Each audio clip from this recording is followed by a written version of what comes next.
eno ye Salam TV.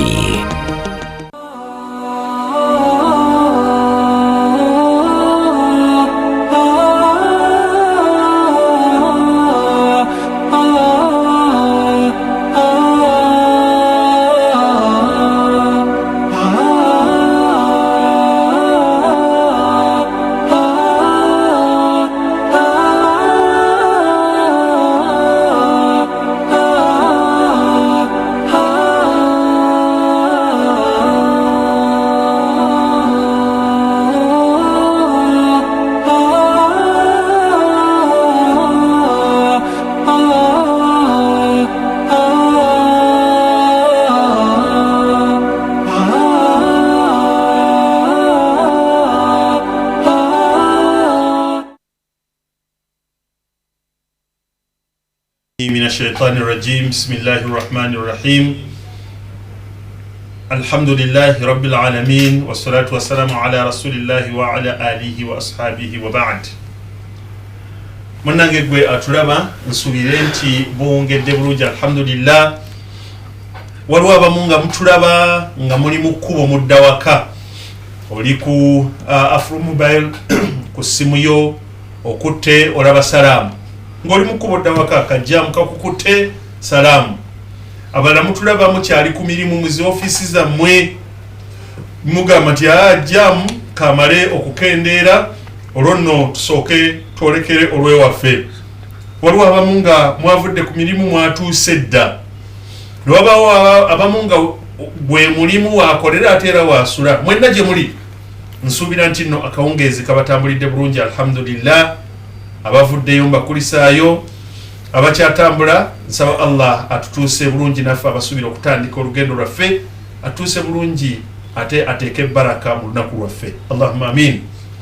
Alhaji Abdussalam Ali Kinobe yenze mu kaseera kano ak'enjawulo akaseera kano kanjawulo olw'okuba nti nno nekye tukuleetera nakyo kyanjawulo nga bwe nakugambye olunaku olw'eggulo nti twagala enteekateeka ey'okuba nti oyina kye weeyongerako ewa Allah subhanahu wa ta'ala mu nteekateeka z'ogenda okuyitamu Allah akusiime kw'oteeka n'okukulaakulanya obusiraamu olwa kino kye tuluubirira kikuleetera okuba nti nno obusiraamu bujja kukulaakulana ate era ojja kwongera okusembera okwagalwa Allah subhanahu wa ta'ala.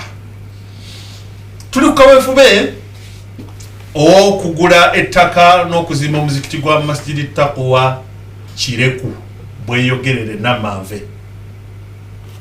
Oye kaweefube kati aliwo gawe mwala waawe tujja tutunulira walala kati twagala Masjidi Taqwa Kireku bweyogerere era n'olwaleero mbaleetedde ttiimu ekuliddwamu chairman w'olukiiko oluteesiteesi ganda waffe omwologoma Shafik Kasagga Kiyimba. Tulina omanya abavubuka ennaku zino muli bazibu mukola emirimu gy'amaanyi nnyo ffe abakadde oba kati ngwawa ffe abakadde tubawerekera buwerekezi era ssebo ssentebe w'olukiiko oluteesiteesi nkwebaza okundeetera omuvubuka era kyabadde kigenderera kubanga ffe kati abakadde tuwerekera buwerekezi naye nga abavubuka abo bakola omulimu gw'amaanyi nnyo nnyini ddala mu kukulaakulanya n'okutumbula n'okuyamba obusiraamu. So nga naffe Sengendo lyerinnya naye yateredde dda oyo nno nga yakulembera abavubuka. Ensonga si bya Kivulu si bya Lumbe si bya Mbaga, ttaka lya masjidi oba oli awo wetwagala okutandikira mu luvannyuma tutunulira ate n'okugizimba insha Allah. Tandikiddewo chairman enteekateeka ziyimiridde zitya zituuseewa kiki ekyetaagisa wetwogerera kati omulabi wa salaamu kwali akulaba ali wano e Uganda waliwo nno n'alaba ali e Saudi ali e London ali e China ali wano e Kenya buli omu na muganda wange Hamidullah ye ali Rwanda Kigali naye tavaako sawa yonna tomanya ayinza okulobinga y'abagagga tweekateeka zituuseewa ziyimiridde zitya kiki ekiriwo? أعوذ بالله من الشيطان الرجيم بسم الله الرحمن الرحيم الحمد لله ثم الصلاة والسلام على رسول الله صلى الله عليه وسلم السلام عليكم ورحمة الله وبركاته. وعليكم السلام ورحمة الله abatuwuliriza abalungi aba Salam TV ntwala omukisa guno okwebaza Allah subhanahu wa ta'ala akyatwazise ku kyengera kino ekya oxygen nga wabwereere ate n'okuba ekyengera ky'obusiraamu ekyamazima tuli basiimu nnyo okubeera nga tuli mu studios eza Salam TV olunaku olwaleero ng'ekituleese nga bw'ogambye si kibivulu si mupiira si kiwabula tuzize kukola mulimu gwa Allah okulaba nti tutaasa eddiini ya Allah mukireko nammanve abasinga obungi bakimanyi bulungi olwaleero n'abamu tebakimanyi nti omuzikiti ogubadde gutuuse ku level tinyinza okugamba eyeesiimisa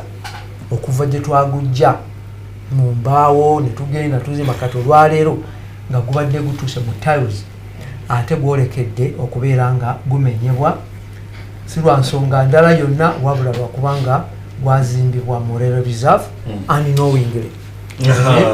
So n'olw'ensonga eyo tetulina kyakukola wabula okusala amagezi okulaba tutufuna wetuguzza for the purpose of developing Islam okugitwala mu maaso. Gubadde gutuuse wakati wetwogerera gubadde tegulina kugamba kyojulira. Era alhamdulillah bw'onaalaba ku masjidi eri buli agirabako nitumugamba nti bagenda kugimenyawo amaziga gamuyunga. Nzijukira ekyo nno nakijjukidde eggulu nga bamaze okundagirira obulungi badde sitegeerangawo naye jjo imaamu ne PRO nabadde nabo wana eggulu ne bandagirira bulungi obuzikiti ogwo nenzijukira nti nga tuyita mu kitongole kyaffe ekyawame awo twasimawo nayikondo era twasindika kisaliita nasima nga nze musupervisinga awo nenzijukira ewe omuzikiti ogwali kuleirwe wansi ogwo gwennyini naye nga ndaba buli kimu kyali kiwedde ate no by then gwali tunaba kugugaziya kati twagugaziya gonna ne gugwa bulungi nnyo gunyirira okamala obukamazi kati mugenda kumenya siffe Allahu akbar walillahi ekitongole ekyaleero bagenda kumenya naye nga polisi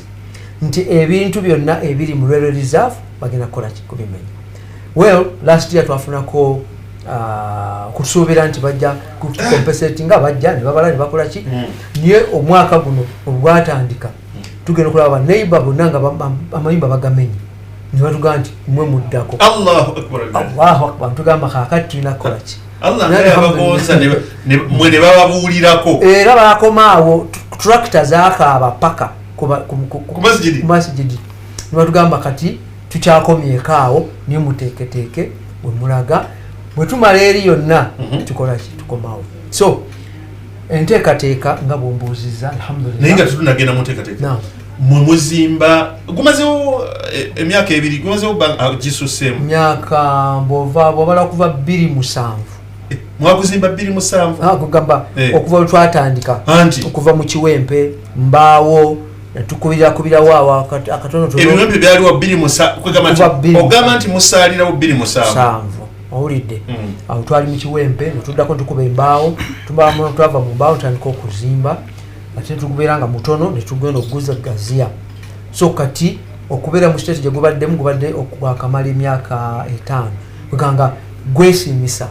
Mwe muzimba temumanyi nti tuzimba wakyamu ekyo nno kyogereko okuva emabega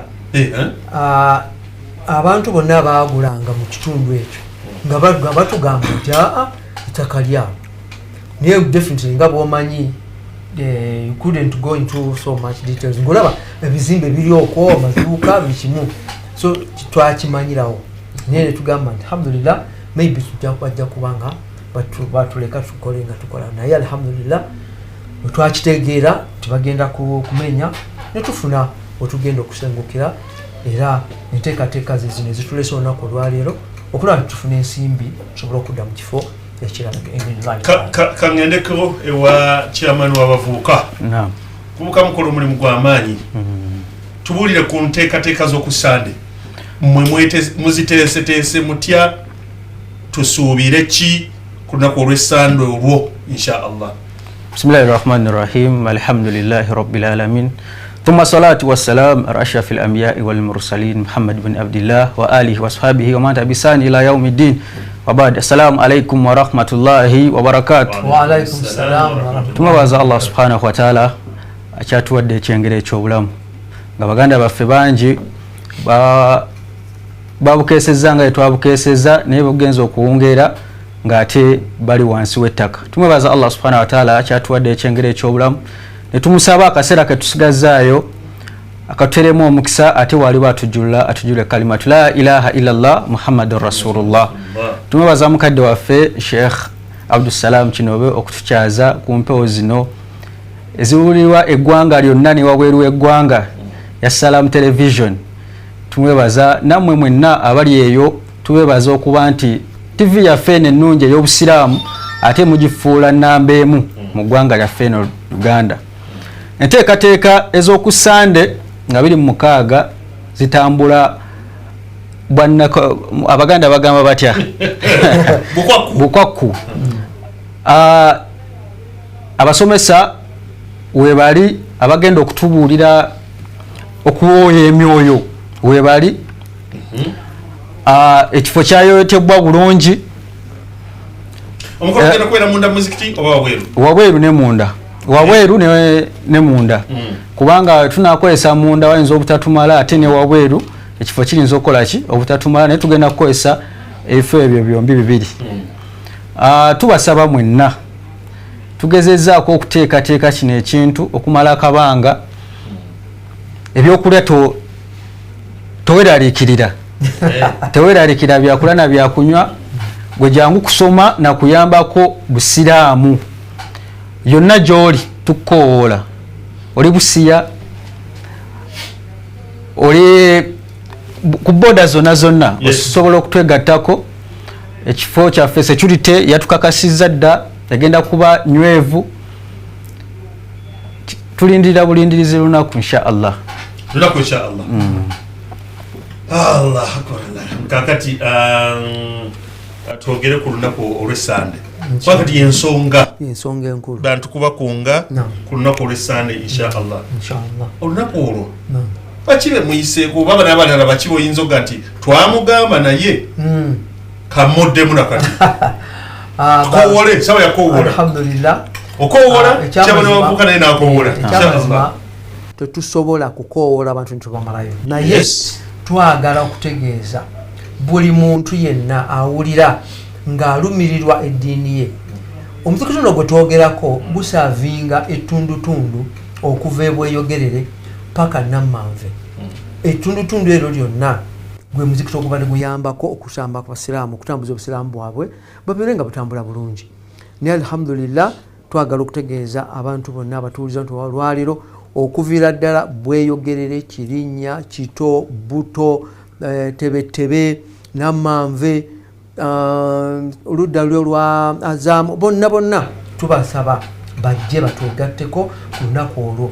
Ekirala kyensaba abantu abamu bamanyi okulowogamba nti munange ya fundraising y'abagagga neffe tugamba nti tewali nsimbi etasobola kubeera nga eyongera ettaffaali ku muzikiti. Ate Allah subhanahu wa ta'ala tagambangako nti aleeta akakadde oyo gwenja okuzimbira ennyumba mu jjana, wabula yagamba omuntu yenna eyeetabamu kuzimba omuzikiti nja kumuzimbira ki ennyumba mu jjana. Tiyasettinga level bweziti kitegeeza nti buli muntu yenna ettaffaali lyoteekako okusinziira ku nniya gy'oba oliteereddeko ejja kuba nnungi. Nyongera okusaba abantu ab'enjawulo naddala mulimu abasajja baffe enkwatangabo ababadde nga bali wamu naffe nga batusuulirira era nga bali wamu ku mulimu guno ogeza nga mukadde waffe Elias Kisawuzi omulazi naye wa mu kitundu era kwasaalira era tuli naye mu nteekateeka zonna. Mulabuzi Elias Kisawuzi wafutambala yongera omusaba n'omukubiriza ayongeremu amaanyi n'okutukungira. Alina gurupu ye nnene awo n'ekyo sirema kwebaza ennyo mukadde waffe Professor Badru Kateregga yatusuubiza ettaffaali. Yesu wa ku kitundu. Yesu wa mu kitundu. Naye mwamutuukiridde. Amutuukidde asuubiza ettaffaali nga ly'amaanyi. Mugenda kulino nayo oba alireeta? Ye yagambye lijja tutuukako. Otyo era njagala omutumira n'omwebaza mukadde waffe olwomulala akukwata ffe Ismail Kayongo oyo ye wa mu kitundu oyo mukadde waffe addumbidde mu minnya gy'obusiraamu era nyongera nayo kumukakasa nti olwabirimu 6 tumulindiridde awatali buzibu bwonna. Nyongera okusaba mpozi n'okwebazaamu abizikiti egiri around emizikiti egiri around gituwadde obuwagizi era gitusuubiza tibajja kubanga batukola ki batwegattako. Mbasaba please buli awulira ng'oli wano ng'oli mu mizikiti egituliranye please tolonzalonza kujja n'emizikiti yonna egiri ewala. Olunaku olwali tubaddeko mu masjidi ya Lufura ne batuwa essuubi ly'amaanyi nnyo mu kutusapootinga mu mulimu guno gwe tuliko era nebaza nnyo Imaamu Sheikh Sululu ne Amir ne Naibwe Sheikh Amisi n'akakiiko konna okutwalira awamu chairman babadde batusuubiza okubanga abegatta naffe mu kutambuza ensonga zino biiznillahi taala. N'abakulu abalala bangi bensuubira bajja kubanga batwegattako mu ngeri emu oba endala inshallah taala. Omuvubuka kowoola abavubuka banno enkowoola gwe gy'omanyi gy'oyagala okukowoolamu ne bw'oba y'ekigambo ekirala ky'olina obudde tukyalinayo eddakiika 7 tuzikozese ku nsonga ku nteekateeka eriwo era ndowooza ojja tutubuulira waliwo ki ekyetaagisa kiki ekibulako. Bwe tutuukidde akaseera kano nga tubategeezezza nga omukolo teguggwa ebyetaagisa bikyali bingi nsonga ezo byokulya nti abantu beeyongera okukakasa nti bagenda kubaawo bye twabajetingira tulabanga ennamba erinza okukola ki okusukkamu era obuyambi bwonna tubwaniriza mu mbeera yonna. Naye nkowoola abavubuka bannange benkulembera mu Jamiyatu Dawa Salafiya Nakawa Division ab'omu kitundu mwenna bweyogerere division tubakoowoola okujja tukolera obusiraamu nga tukyali bavubuka akaseera nga tukyalina amaanyi tukyalina obusobozi akaseera kagenda kutuuka nga tetukyalina amaanyi kubanga buli lunaku oluyitawo embiri gyaffe gikola ki ginafuwa.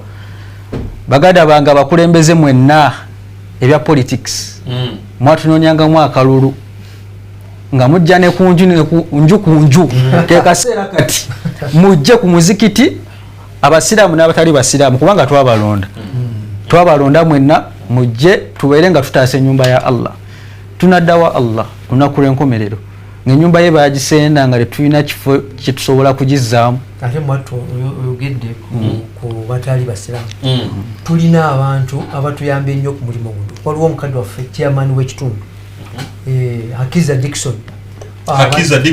Dickson abadde mpajiruwaga nnyo ku mulimu guno era njagala kumwebaza ne bakadde waffe abalala batukwatiddeko bwe tuba tutambuza ensonga eno omuli mukadde waffe Ssemuju Ibrahim Nganda Honorable yatwala ekitundu ekyo era tukwatizaako Ssemuju tumusuubira ne kusanda najja era ne kusanda tumusuubira ati muyinza okuba mumulina ogati awe waffe ne tutamugamba mwamugambye sebo twamugambye ne mumuyita tumuyita mu butongole ne bbalwa tugimuwa invitation mu butongole.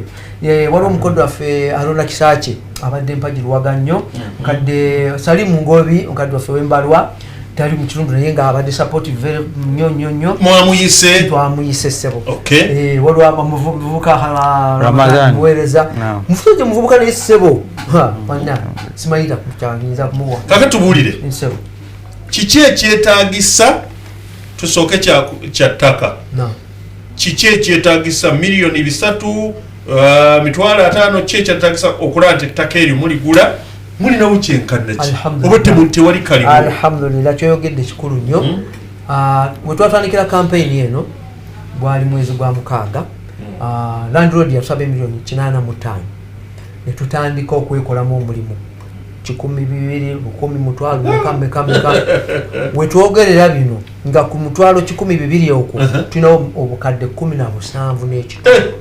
Alhamdulillah nga tetunaba kuyita ebweru tetunafuna bapakisitani nabakine loko mukoze sebo n'olwekyo balance gwe twagala ku Sunday tusobole okuba nga tukola ki nga tumujjuzaawo. Alhamdulillah ffe tulina essuubi ddene nnyo nti Allah subhanahu wa ta'ala ajja kutukwalirako omulimu guno tukoleki tuguguse. Era olumala bwe tutyo okulaba nti ekyettaka tukimaliriza, alhamdulillah nga tutandika okuzimba ennyumba ya Allah esobole okuba nga etojjera bulungi nnyo ebintu bisobole okugenda mu maaso inshallah. Akkiriza okukwatako ekitundu era yatugamba tusobola omuwa muki mu bitundu installments era twateekayoko ne twekumiitinga ensonga zisobole okutambula. So kati kwongerayo ekimanyi mpakulumu tusobola kyenjagala okukubiriza abantu. Omuntu ayinza okubeera ali eyo gyali ng'olunaku olwo lumukutte ebigwa bitalaze. Tetugamba nti omuntu nga tasobodde kutuuka ku masigidi asobola okuba nga ensimbi azisasula mu banka. Tulina account mu Absa Bank, ngenda gibanga gibasomera wano. Debotalinda disome kati ate omuli omutuuse ku mutindo omutuufu. Abantu abamu babeera ne ssente zaabwe n'agamba lwaki sinaateeka ku banka ne ku account. Kiti mwatu aweewo ate nekirala n'abatasobola inshallah bajja kuba Salam TV ejja kubeera live, bajja kuba nga bagoberera naye nakati account gibawe. Account number eri mu Absa Bank eri mu mannya ga Masjid Taqwa Kireku Namanve Muzirimu community. Gwe muzikiti ogwazimbibwa community. Yateguliko anybody agamba nti ate nzanza wabula batuuze. So your title account nenga number eri 6 musanvu mwenda mwenda gera mpola jiddemu 00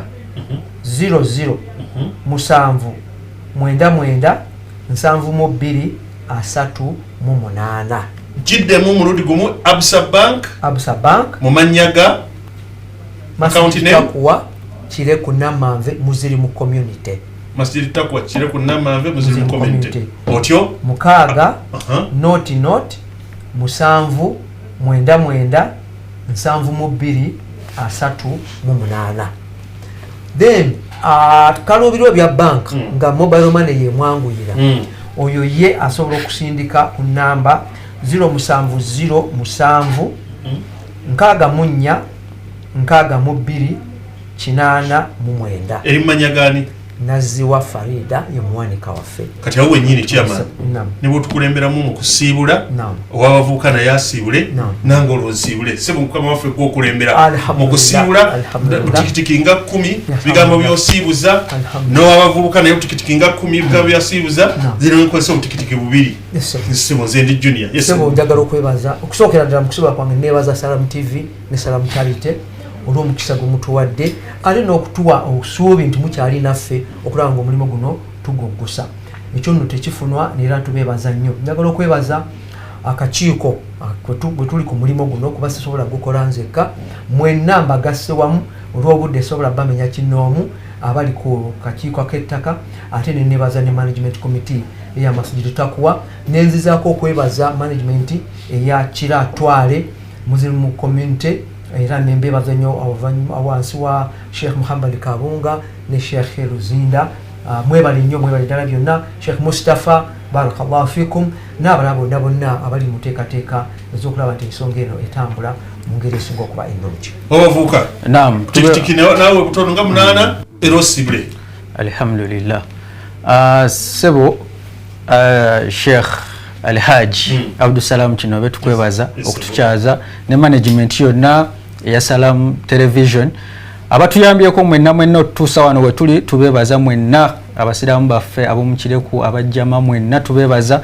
Tusaba Allah subhanahu wa ta'ala tusobozese olunaku olwo tukeko nga tukyali balamu ate tubeere nga tufuna ka balance ako. Famire yange mwenna n'emikwano gyange balamusizaako mwenna. Obusobo yakawaso Gole wamba chabu kati omulumba morogo atumide family kati gwe nkimanyi otubira family olutulwaje sina buzibu ntumira family yange family yo ya family zo family Pretty Aisha wanawali mutumide Pretty Aisha. Okay banange banafu kuva wali ku Masjid Taqwa Kireku Namanve ensonga mujulide inshallah ali okumpi abali abo na mukono wa mugisoka mugenda kusoma olwo darasa olwo kusoma ekyokubiri mujje mutaasa obusiraamu mujje mubeeko kye mugatte ku tafaali ku busiraamu okubeerawo nga muzimba masjidi so tugenda gula ttaka ku lunaku olw'essaana insha allah mujje saawa baŋŋambye 2 okuva 3 kuva saawa 3 mujje tuweze kusaawa nga 10 asiri egenda kutunyula so mujje insha allah tubeere ffenna bagaliza akawungezi akalungi kajjaamu naffe katukagendemu ati tulabe tunakatambuza tusaba allah tuuse bulungi ewaka assalamu alaikum warahmatullahi wabarakatuh. Alaikum salam warahmatullahi